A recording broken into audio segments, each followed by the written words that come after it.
కూడా హ్యాక్ చేసి Amazon Jeff Bezos కూడా వదలరా చాలా ప్రోడక్ట్స్ బుక్ చేసుకోను ఫ్రీగా. నేను ఎప్పటి నుంచో ఐఫోన్ 17 Pro తీసుకుందాం అనుకుంటున్నాను. అమెజాన్లో 1,34,000 ఉంది కాస్ట్. సరే మరీ అత్యాస ఎందుకు, పాప అమెజాన్ వాళ్ళు కూడా బతకాలి కదా, ఫ్రీగా వద్దులే కానీ ₹10 పెడదాం.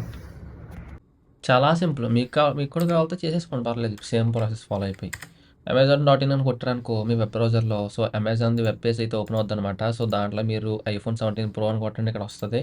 సో ఫస్ట్లో ఉంది కదా ₹1,34,900. సో ఇప్పుడు దీన్ని మనం ₹10 చేద్దాం. ఓకే, సో చాలా సింపుల్ అనమాట. సో దాన్ని అలా సెలెక్ట్ చేసి రైట్ క్లిక్ చేశారంటే ఇక్కడ ఇన్స్పెక్ట్ ఆప్షన్ అయితే వస్తుంది అనమాట. ఆ ఇన్స్పెక్ట్ నొక్కారంటే పక్కన ఆటోమేటిక్గా టెర్మినల్ ఓపెన్ అయిపోద్ది. ఇక్కడ మీకు 1,34,000 అని చూపిస్తుంది కదా, అక్కడ డబుల్ క్లిక్ చేశారంటే ఎడిట్ ఆప్షన్ ఓపెన్ అవుతుంది. అప్పుడు అక్కడ ₹10 కొట్టారంటే అంతే, ₹10 చేంజ్ అయిపోయింది.